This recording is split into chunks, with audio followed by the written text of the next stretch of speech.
सामने आया है। उसने कहा है कि लखनऊ में इलाज से संतुष्ट है और इंडिया न्यूज से एक्सक्लूसिव बातचीत की है पीड़िता की बहन ने, और इसमें उसने कहा है कि वो फिलहाल एम्स में अपनी बहन को यानी कि उन्नाव गैंगरेप पीड़िता को शिफ्ट नहीं करना चाहती है।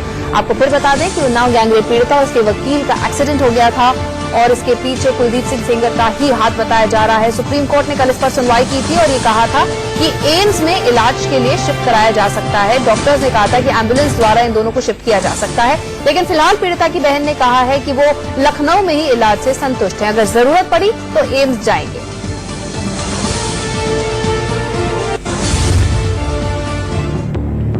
उन्नाव रेप कांड के सारे केस दिल्ली ट्रांसफर। दिल्ली में स्पेशल जज रोजाना करेंगे सुनवाई। 45 दिन में पूरा होगा ट्रायल। सड़क हादसे की जांच 7 दिन में पूरी करे सीबीआई। पीड़िता को 25 लाख का मुआवजा देगी योगी सरकार। परिवार कहे तो पीड़िता को दिल्ली शिफ्ट करो। पीड़ित परिवार की सुरक्षा करेंगे केंद्रीय सुरक्षा बल। योगी सरकार पर सुप्रीम कोर्ट को भरोसा नहीं, योगी की पुलिस पर कोर्ट को भरोसा नहीं। सुप्रीम कोर्ट के फैसले की ये कुछ बड़ी बातें। उन्नाव रेप कांड में आज सुप्रीम कोर्ट ने बड़ा फैसला सुनाया। पीड़िता की ओर से सीजीआई को लिखी गई चिट्ठी पर संज्ञान लेते हुए सुप्रीम कोर्ट ने योगी सरकार को लपेट लिया। देश की सबसे बड़ी अदालत को न ही योगी सरकार पर भरोसा है, न ही योगी की पुलिस पर। पीड़िता की जिंदगी बचाने से लेकर उसे इंसाफ दिलाने तक कोर्ट ने कुछ भी योगी सरकार के भरोसे नहीं छोड़ा है। देश को झकझोर कर रख देने वाले केस में सुप्रीम कोर्ट ने भी सुप्रीम सख्ती दिखाई। मुख्य न्यायाधीश रंजन गोगोई, जस्टिस अनिरुद्ध बोस और जस्टिस दीपक गुप्ता की पीठ ने मामले की सुनवाई करते हुए केंद्र सरकार के वकील तुषार मेहता की उस याचिका को खारिज कर दिया जिसमें उन्होंने जांच के लिए महीने भर का वक्त मांगा था।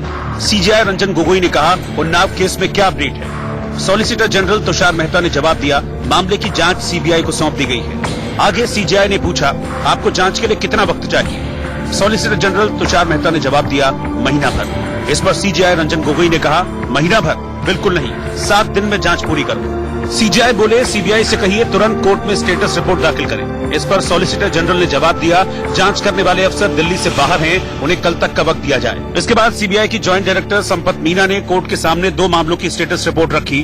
फिर सीजेआई रंजन गोगोई ने कहा, उन्नाव मामले से जुड़े सभी केस दिल्ली ट्रांसफर किए जाएं। सीजेआई ने आदेश दिया, दिल्ली में एक स्पेशल जज रोजाना सुनवाई करेंगे और 45 दिन में ट्रायल पूरा करेंगे। सीजेआई रंजन गोगोई ने आगे कहा, योगी सरकार पीड़िता को 25 लाख का मुआवजा दे। पीड़िता और उसके परिवार की सुरक्षा पर चिंता जाहिर करते हुए मुख्य न्यायाधीश ने कहा, केंद्रीय सुरक्षा बल पीड़िता के परिवार और उनके वकील को सुरक्षा मुहैया कराएं। पीड़िता की हालत पर सीजेआई ने कहा, डॉक्टर सबसे बेहतर जज हैं, वो तय करें कि क्या पीड़िता और उनके वकील को दिल्ली एयरलिफ्ट करने की जरूरत है। जस्टिस रंजन गोगोई ने पीड़िता की चिट्ठी और पीड़िता की मां की ओर से लिखी चिट्ठी को देरी से पेश करने पर भी नाराजगी जाहिर की, लेकिन सुप्रीम कोर्ट के फैसले का सीधा सीधा सा मतलब ये है कि यूपी की योगी सरकार और उनकी पुलिस भरोसे के लायक नहीं है। जिस बीजेपी विधायक कुलदीप सेंगर को पार्टी से निकालने में ही 2 साल लग गए, उस पार्टी के सीएम से भला इंसाफ की क्या उम्मीद करें। शायद इसीलिए सुप्रीम कोर्ट ने सारे केस दिल्ली ट्रांसफर कर दिए। आशीष सिन्हा हमारे सहयोगी जुड़ गए हमारे साथ इस पर और बातचीत करने के लिए। आशीष, आपने गैंगरेप पीड़िता की बहन से बातचीत की थी, उनका साफ तौर पे कहना था कि अभी वो संतुष्ट हैं इलाज से लखनऊ में। क्या कुछ आपकी डिटेल में बातचीत हुई? मैंने उनसे पूछा कि कल सुप्रीम कोर्ट ने आदेश दिया था कि वो अगर आप चाहें तो फिर बेहतर इलाज के लिए लखनऊ से दिल्ली ट्रांसफर किया जा सकता है। तब उन्होंने कहा कि लखनऊ में जो इलाज चल रहा है उससे हम संतुष्ट हैं। लेकिन उन्होंने एक बात और भी कही कि अगर फ्यूचर में हमें लगता है, यानी अगर हमें भविष्य में लगता है कि हमें और अच्छे इलाज के लिए दिल्ली जाना चाहिए तो हम सुप्रीम कोर्ट में जरूर जाएंगे। इसका मायने यह है कि आज सुप्रीम कोर्ट को यह बताया जाएगा कि फिलहाल जो इलाज लखनऊ में चल रहा है उससे हम संतुष्ट हैं, लेकिन अगर भविष्य में लगता है कि हमें दिल्ली आना चाहिए इलाज के लिए तो हम आएंगे। वो विकल्प जरूर सुप्रीम कोर्ट में वो खुला रखना चाहेंगे।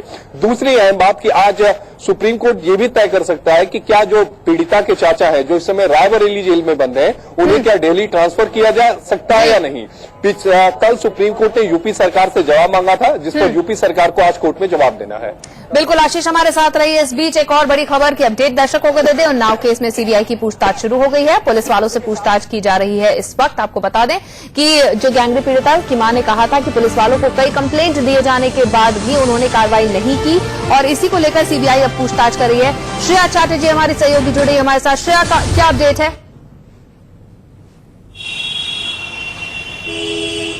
देखिए, सीबीआई की तरफ से इन्वेस्टिगेशन शुरू हो चुका है। उन्होंने जो पुलिस ऑफिशियल्स है यूपी के, उनको पूछताछ उनसे शुरू कर दी है। 3 लाइन ऑफ क्वेश्चनिंग फिलहाल है। एक है कि यूपी पुलिस जो मक्खी विलेज के हेड थे, उनको भी और लखनऊ में भी कम से कम 25 चिट्ठियां लिखी गई थी पीड़िता की तरफ से कि उनके जान को खतरा है। इसके बावजूद भी कोई एक्शन क्यों नहीं लिया गया, इसके ऊपर सवाल उठाए जा रहे हैं। दूसरा जो चीज है कि उनके साथ 3 पर्सनल्स थे सिक्योरिटी के लिए, वो जब ये घटना घटी क्यों नहीं मौजूद थे पीड़िता के संग। और जो तीसरा सवाल है, एक साजिश रची गई थी, जो सिक्योरिटी पर्सनल्स थे, पीड़िता ने ये बताया कि कहीं ना कहीं वो पल पल की खबर अपडेट कर रहे थे कुलदीप सेंगर तक। तो इन 3 लाइन पे आज सीबीआई पूछताछ शुरू कर चुकी है यूपी पुलिस ऑफिशियल्स पे, और आगे हम ये भी देख सकते हैं कि वो आज कुलदीप सिंह सेंगर से भी सवालात कर सकते हैं। बिल्कुल श्रेया, शुक्रिया तमाम जानकारी हमें देने के लिए। तो दर्शकों को बता दें कि इस मामले में अब सीबीआई ने अपनी कार्रवाई शुरू कर दी है। पुलिस वालों से पूछताछ की जा रही है। 3 तस्वीरें इस वक्त आपके सामने है। सुप्रीम कोर्ट में सुनवाई हो रही है इस पूरे मामले की, और शक्ति जो कि हमने नाम दिया है उन्नाव गैंगरेप पीड़िता को, उसकी जिंदगी से जंग जारी है। वो अब भी वेंटिलेटर पर ही है। और दूसरी तरफ आपको हम दिखा रहे, तीसरी तस्वीर में सीआरपीएफ ने अब मोर्चा संभाल लिया है। सीआरपीएफ की सिक्योरिटी दी गई है, और जिस अस्पताल में अभी शक्ति है वहां के जो आसपास, उसको अब सीआरपीएफ की सिक्योरिटी दी जाएगी। उसे वेंटिलेटर पर ही फिलहाल रखा गया। उसकी हालत नाजुक है और परिवार को आज ये फैसला लेना था कि वो इलाज दिल्ली में कराना चाहते हैं या नहीं। बहन की तरफ से ये कहा गया है कि इलाज जो लखनऊ में हो रहा है उससे वो पूरी तरह से अभी सैटिस्फाइड है। सीआरपीएफ ने अब सुरक्षा का जिम्मा संभाल लिया है। बात